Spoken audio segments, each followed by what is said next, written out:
Well, I want to tell you that I wrote a new book, and it's coming out shortly. It's called the Bhagavad Gita, the Song of God, retold in simplified English. It's a primer for people who are absolute beginners, who know nothing about the Gita. They don't know how to pronounce it. They, they have no background in Hindus, and we're going to have a free author event through Stepping Stones Bookstore where I can tell you about my process of creating this book because you feature it. The reason why I'm reading from an advanced copy that I have is because in this book I introduce a friend of mine. It goes like this. I had lunch recently with the rabbi who performed my wedding ceremony. I'm not Jewish, and neither is my spouse. And there's Kevin sitting in the front row there. We asked the rabbi, a close friend, to marry us because we couldn't imagine anyone else officiating our marriage. This rabbi has consistently spoken out for the oppressed, stands for social justice, and is an icon of authenticity in our community across faith traditions. If we were Jewish, he would be our rabbi. Yeah. At lunch, I was discussing the possibility of teaching a class with him about the spirituality of anger, supported by teachings from the Old Testament and New Testament. The rabbi interrupted me with feigned crossness and said, "Edward, there is no Old Testament. There is only the Testament." With the gentlest humor, he had pointed out my misconception. The whole world does not share the Christian perspective that I had been raised with. To the rabbi, his holy book had not been updated, renewed, or fulfilled by anything. Although we laughed it off, I grew that day in the awareness of how easy it is to misunderstand another culture's way.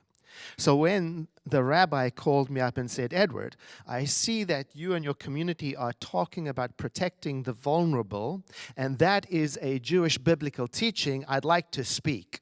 And I said, "Yes, sir." And so help me welcome Rabbi George Gittleman. You don't believe everything that he says to you. It's great to be here. And it's really lovely to be in this community. You guys are really special, whether you know it or not. Now, a little over 3 years ago, that's a picture from Edward's wedding. It's Kevin's dad crying. I, was blessed to be their rabbi. I am your rabbi. What do you mean I'm not your rabbi? And I have to say, that wedding was one of the most meaningful experiences of my rabbinate. No hyperbole, really. And that's a significant statement for me because I've been a rabbi almost a quarter century. So I've actually asked myself, what was it that made that day so special? It helps that you guys are great. You come here seeking for meaning. You have great enthusiasm. And it's infectious. I love being here and teaching with you all, sharing with you all, because I get more back than I give out to you. So it helps that you guys are great. And that day, the place was totally full to capacity, and we did the wedding in the round in the middle there, and it was like a sporting event. I mean, crowds cheering. It was hard. You guys were hard to contain. It felt great. It was beautiful.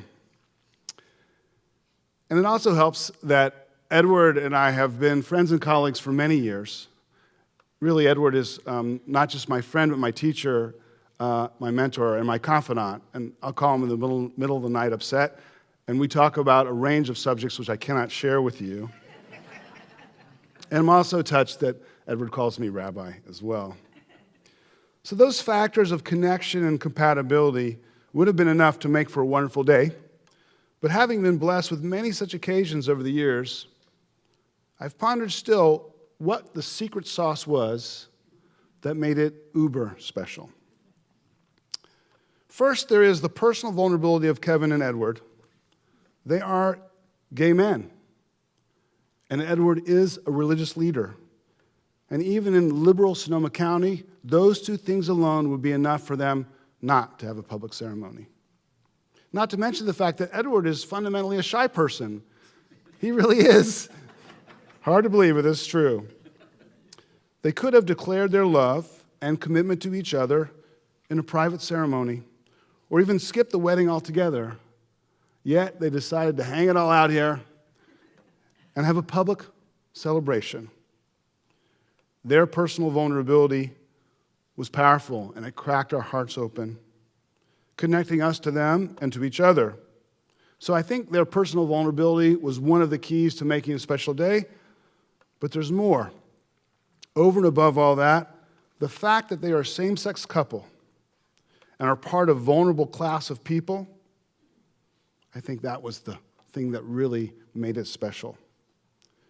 For on that day, we remembered that just a little while ago, such a wedding would have been unthinkable. We remembered and felt the pain of generations of couples who had to hide their love and commitment for each other for fear of every kind of abuse. A few years earlier, I had married two women in their 80s who lived for 40 years as roommates. It was really touching. And when it came time for them to kiss, it's not such a Jewish thing at the end of weddings, but still, in America, at the end, you kiss. It was too much for them after all those years of being in the closet. So when Kevin and Edward got married, our hearts happily broke open, not only for them, but for all who had come before them, and our joy was mixed with tears. Remembering Kevin and Edward's wedding leads me to consider this morning's theme, protecting the vulnerable, a theme shared, I understand, centers across the country. So Judaism's concern for the vulnerable surfaces in the book of Exodus. Exodus, movement of Jah people. Oh, yeah. Bob Marley was a third world prophet. So Exodus is part of the Hebrew Bible, part of the 5 books of Moses, or the Torah, what many of you know as the Old Testament. You remember the story. Moses and God confront Pharaoh. Moses leads a revolution, basically, and includes the Israelites are enslaved for over 400 years. So Moses goes to Pharaoh. First, God says to Moses, go to Pharaoh. And Moses says, who am I to go to Pharaoh? But he convinces him to go to Pharaoh. And he goes to Pharaoh and he says, let my people go. And what does Pharaoh say? No. What does Pharaoh say? No. Okay. And the result of this is a number of plagues, 10. Then Pharaoh says, okay, go. And they go. And they get to the edge of the Sea of Reeds. And Pharaoh changes his mind and sends the army after them. And they're trapped there. The last minute, the sea opens. And they make it to the other side. And then they travel towards the Promised Land. And on their way, they get to a place called Har Sinai, Mount Sinai.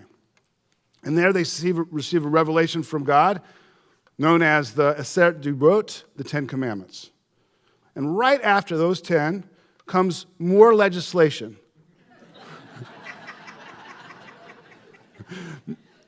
Important for creating a just society. And here's part of it. Exodus 22, chapter 20. Exodus chapter 22, verse 20 and 21. You shall not wrong a stranger or oppress him, for you were strangers in the land of Egypt. It also says, you shall not abuse any widow or orphan, and you shall not take advantage of the poor.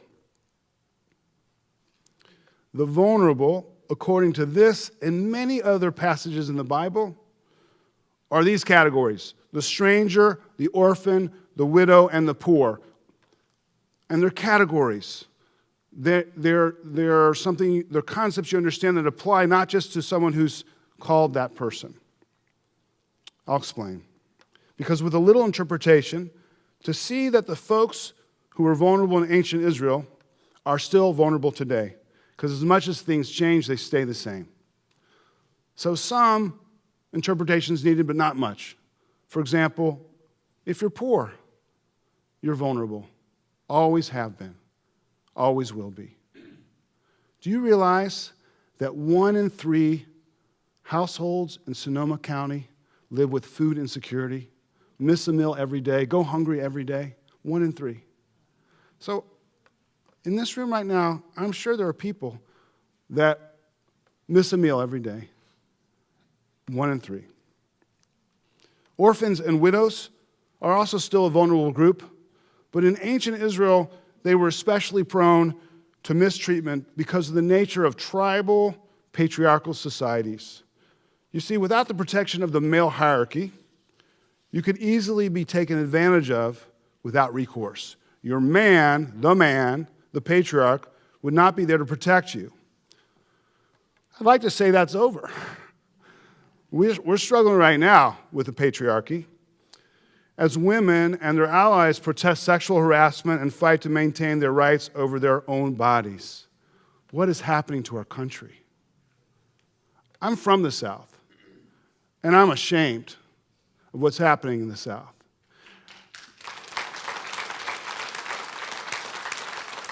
I heard a health official in Missouri who was asked, well, what are women to do who need an abortion? Because they passed really restrictive laws. And he said, well, you can travel to another state. Talk about white privilege, male patriarchy. What about, his wife, his daughter can travel to another state, but if you're poor, if you're a person of color, you're struggling, you're not going to make it to another state.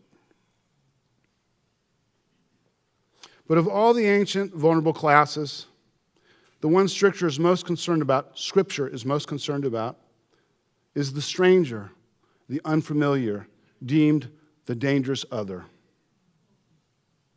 The stranger of ancient Israel most easily translates to guest workers, resident aliens, immigrants, or refugees. Because like the orphan and widow, the stranger could not rely on the help of the patriarchy.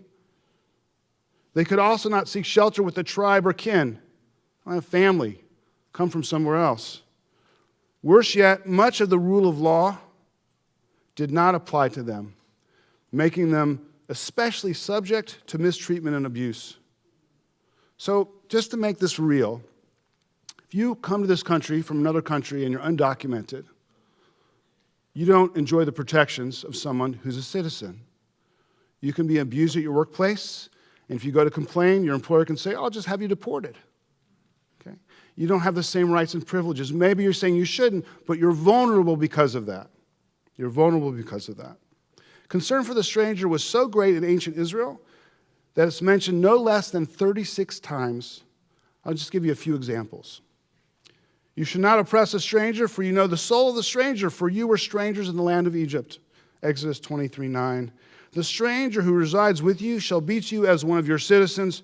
You shall love him as yourself, for you were strangers in the land of Egypt. Leviticus 19. You too must befriend the stranger, for you were strangers in the land of Egypt. That's from Deuteronomy.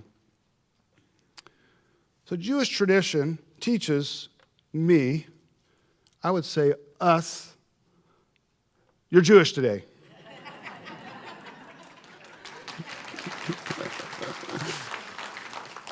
These are universal teachings. Teaches us to defend the rights of the stranger, which of course includes the LGBTQ community. See, we live in a bubble here, and we kind of think we won the war.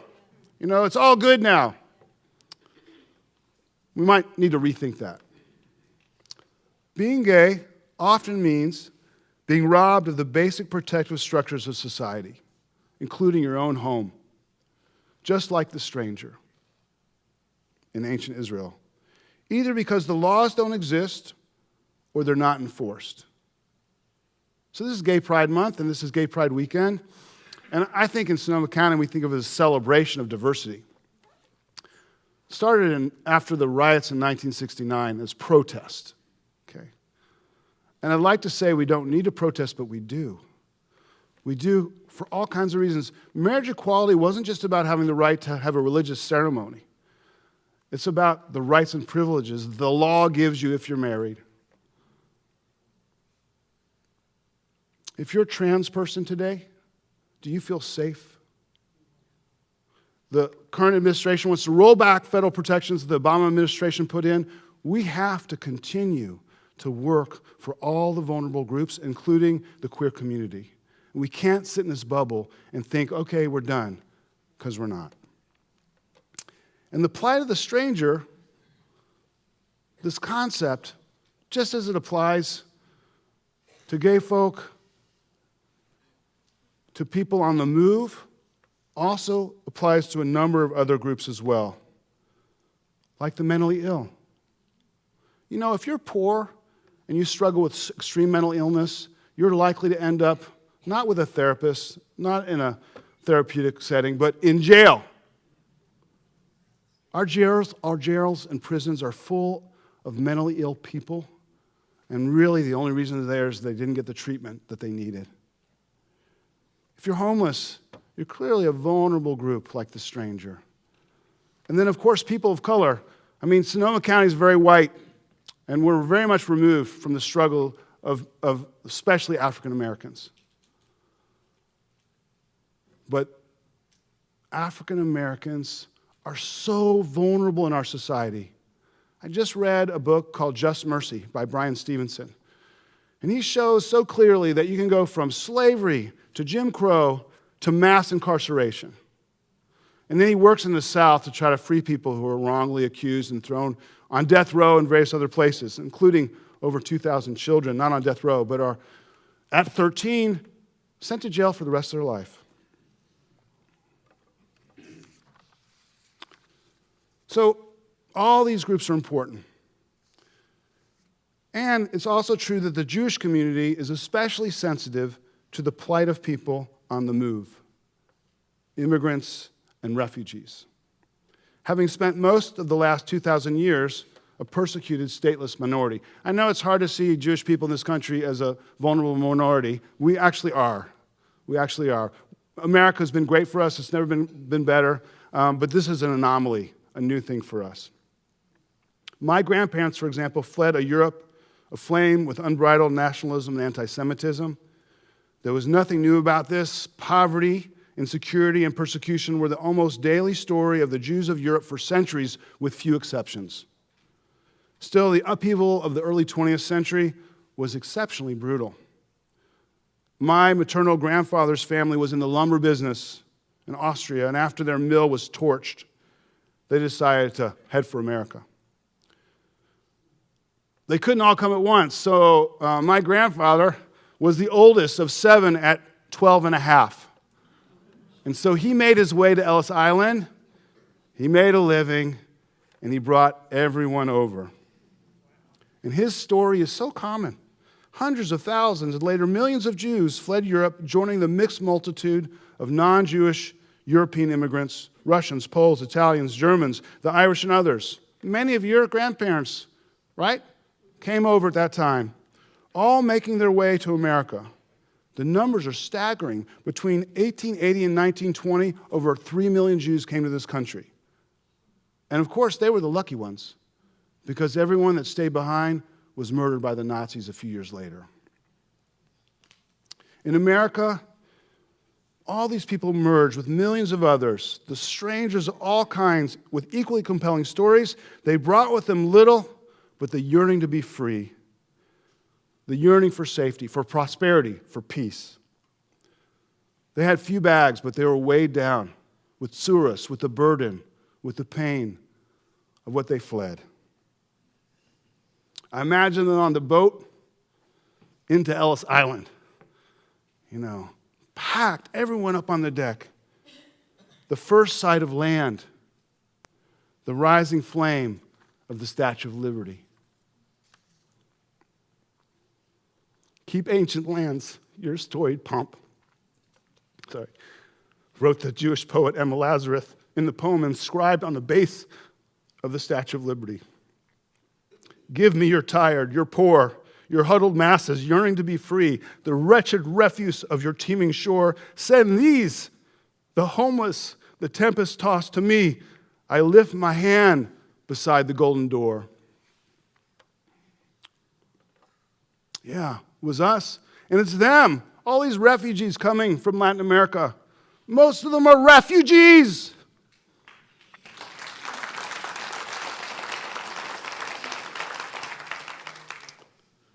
They need our help. We need a border too, but we need to see them as vulnerable, and we don't need to send the army down there, or we need to send medical aid, we need to send food, we need to send shelter down there.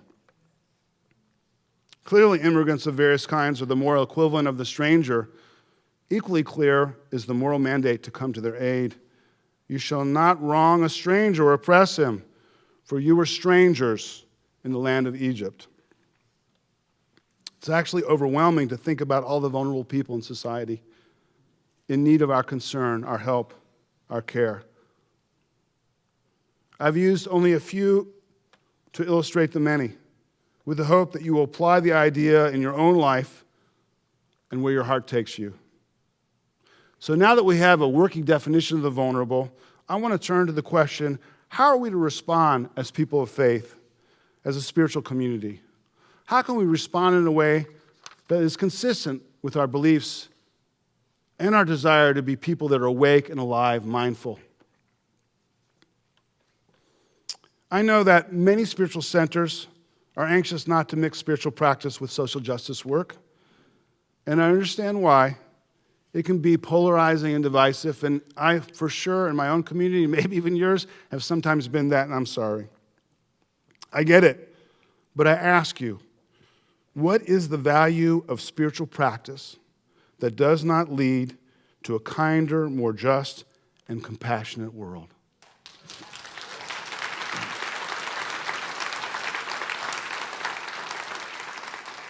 I'm not used to clapping.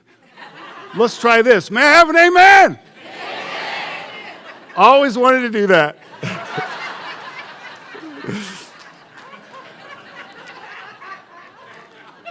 So the first step is to take a step, to realize that spiritual practice includes, maybe even demands, social action.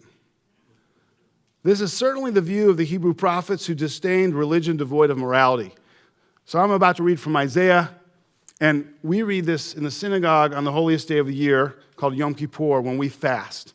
And so he's riffing off of fasting and talking about how you can fast all you want, but if you're not a good person, it won't matter. So Isaiah says, "Cry with a full throat without restraint. Raise your voice like a ram's horn. Declare to my people their transgression, to the house of Jacob their sin. To be sure, they seek me daily, eager to learn my ways.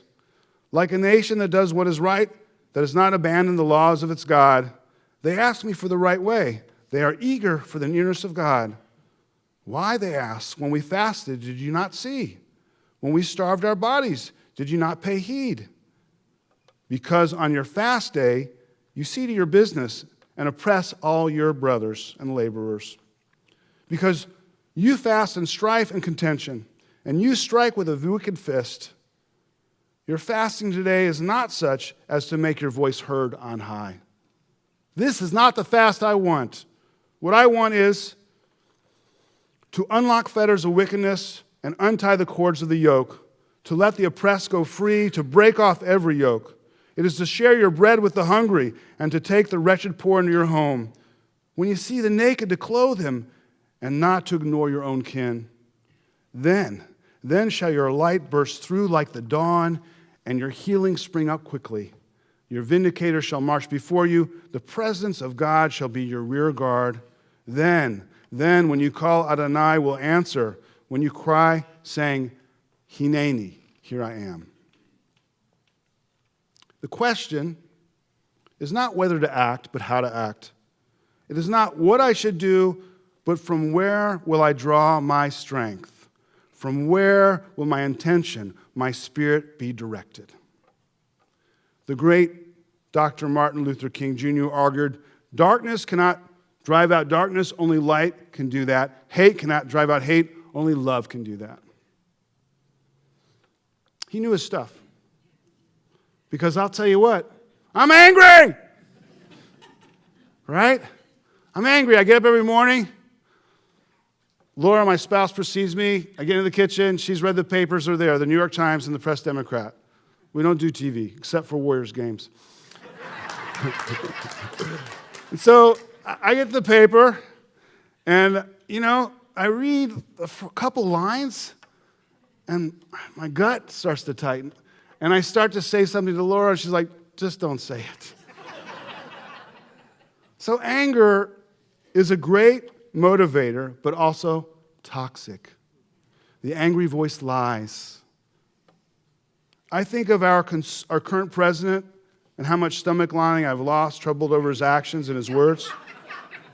And I ask myself, who does that bile in my belly benefit? It certainly doesn't touch him, and it doesn't help me. So I know anger. I have a little anger challenge in my life. And anger may be an appropriate motivator for some. But as Dr. King knew so well, love is a superior source for our work.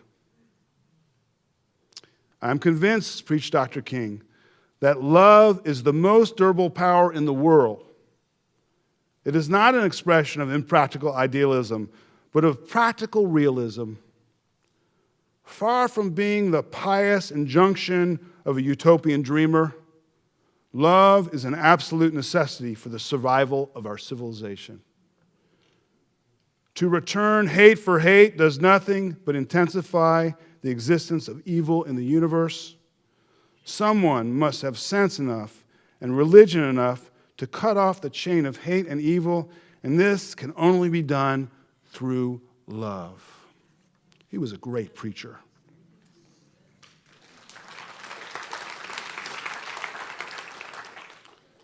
When you see another person in need, our natural response, if our hearts are open, is to help. When you see a person in need and your heart's open, you want to help them. Keeping an open heart is the core work of any spiritual practice. And it's also hard, right?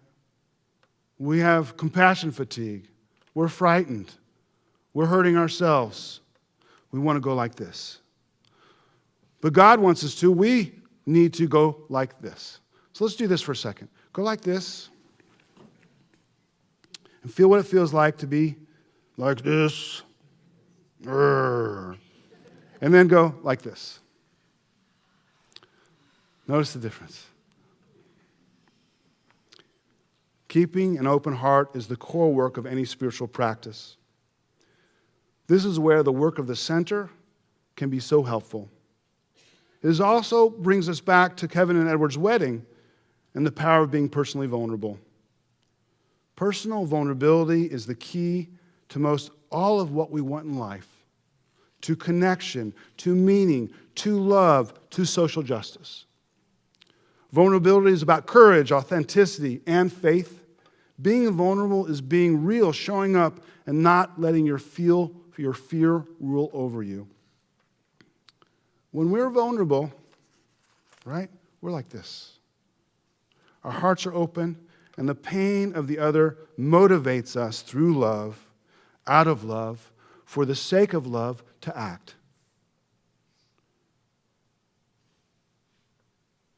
To be clear, I'm not talking about romantic love. It's nice. But I'm talking about something more dependable, something more muscle-bound. I'm talking about a love grounded in mutual responsibility and respect. Love as command, as moral obligation. This is the primary meaning of the word ahava, love, in the Hebrew Bible. Like the commandments to love your neighbor as yourself and to love the stranger.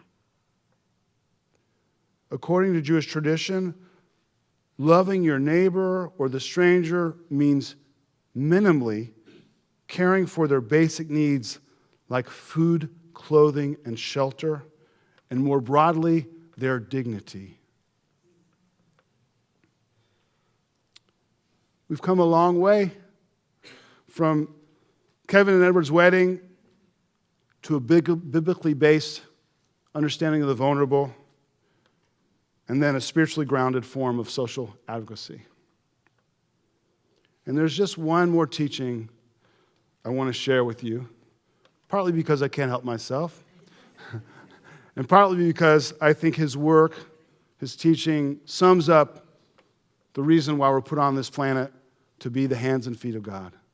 You know we're the hands and feet of God. You know that. Because God doesn't feed the hungry except through our hands. God does not clothe the naked except through our hands. Right? I want to see your hands. Hands of God. So this teaching is from Emmanuel Levinas. He's a French philosopher. He survived the Holocaust, ended up in France, and there he became a famous philosopher in both the secular and the religious world. And his essential teaching is what he calls the revelation of the face. Everything you need to know about God, he teaches, can be seen in the face of another human being. In fact, he defines God as one's response to the other, the stranger, the vulnerable, the human, which is infinite. Thank you.